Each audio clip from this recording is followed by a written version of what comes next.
Lujan. We're back with main studio guest, Dr. Michael Bevacqua, of course, and as a celebration, part of the celebration of Miss Chamorro, the month of March is, the whole month is celebrated. We've got 31 days of that, the celebration, right? Wow. Good thing it wasn't last month, right? I know. Anyway, Doc, when we talk about the study of Chamorro, of course, you were talking earlier, before we went on the break, about your dream when you were an undergrad, basically, and you went on, of course, to graduate, and you got your PhD. Now, of course, with any baccalaureate program comes, are you guys working on a master's program?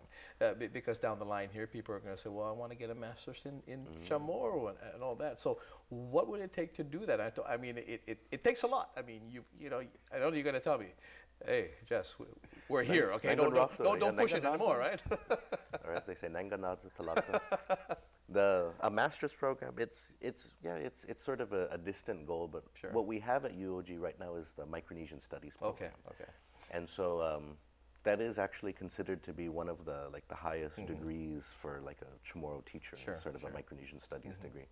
And so it's a good transition actually, because you get a Chamorro Studies degree and you go on to Micronesian Studies, and it gives you a well-rounded sort of understanding of our region. Yeah. Now, next week's show, we're going to be talking to two associate professors at the University of Guam, Chamorro instructors, and they were formerly DOE teachers and made that transition to be associate professors at the University of Guam.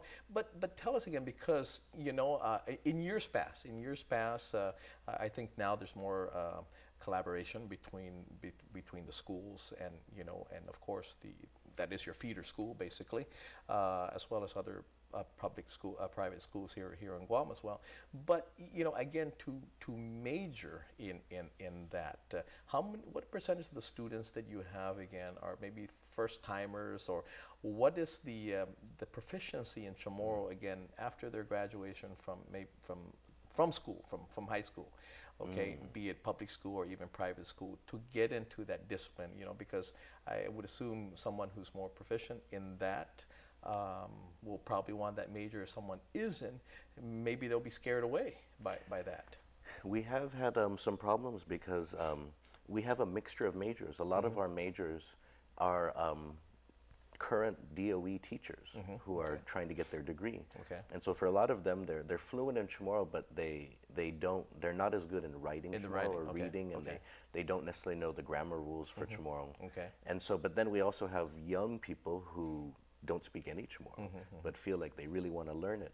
And so sometimes it can be intimidating for the young people because they'll be, because like, for example, when I teach my Chamorro culture class, students can speak whatever language they want, Chamorro or English. And then some students will make an effort in the class to express themselves in Chamorro, and other students will struggle to sort of understand. And so it creates an interesting bilingual sort of discussion with some students. So last semester we had a guy from Tinian who always spoke in Chamorro. Yeah. And he would always, he would talk for like 5 minutes expressing himself, and he told wonderful stories.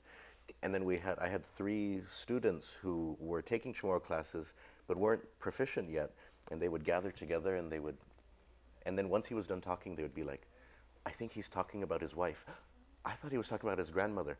I thought he was talking about what he ate for dinner last night. And they would literally be like that because they would struggle. But it's a good exposure though. But let me ask you this question, because you're talking about a lot of the students that you have are teachers, and that they're very good in the spoken language, but in regards to the rules of the language, of the written language, and what that needs to be done.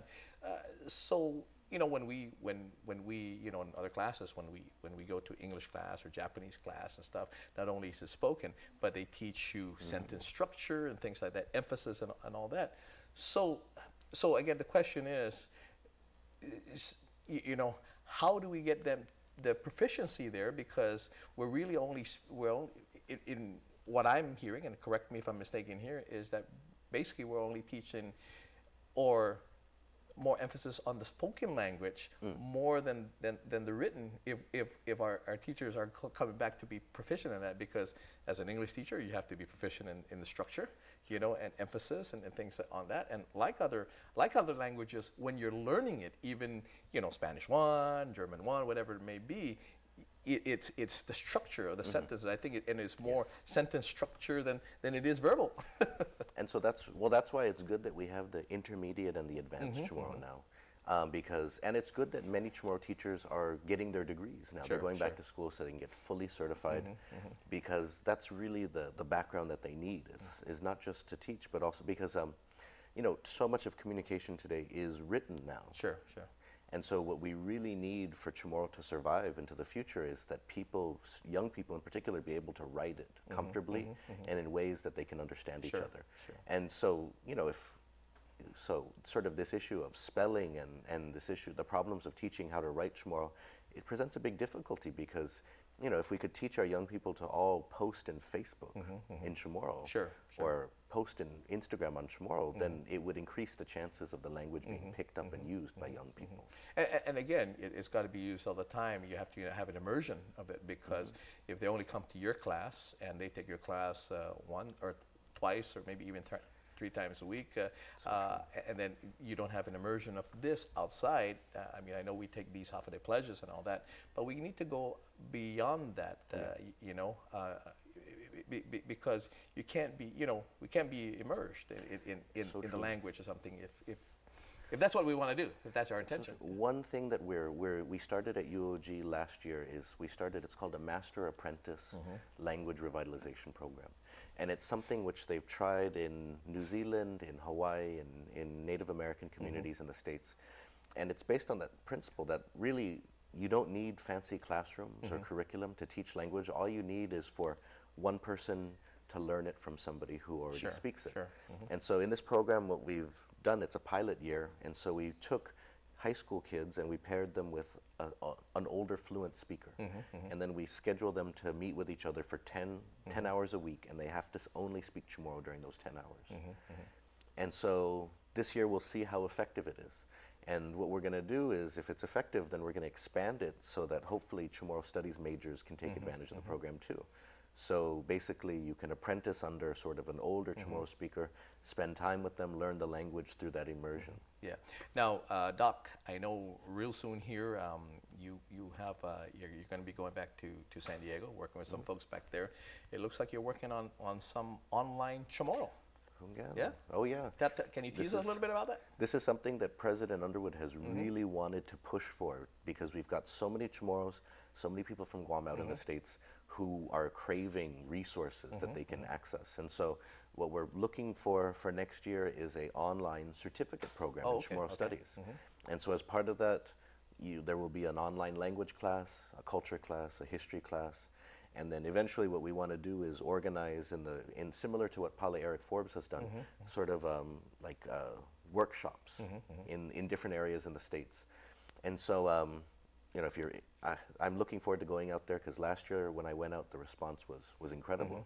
Hundreds of Chamorros basically said, I want to take online classes if you'll offer them.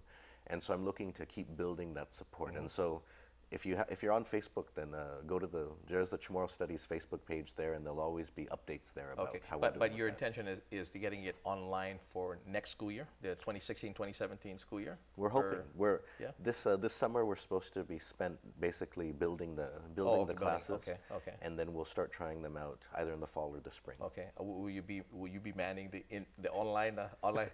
You created it, right? Well, we'll see. We'll see. I wouldn't mind. I think it would be cool. Yeah. No, that'll be good. I think. I mean, as you said, over the years, people have this hunger, and we talked about this before. You come on my show. It seems like there's the resurgence or the awareness now of Chamorro-ness, right? Of Chamorro-ness. And most especially, I guess, I mean, there's big awareness here, but when you're removed, you know, sometimes we take things for granted when we're here, you know, like, you know, we don't care about the beaches until we're gone. Oh man, I never realized we had white sandy beaches, right? I only cooked Chamorro food when I left island. I never cooked it when I was here. Cut and shank of that? Yeah. Hey, Doc.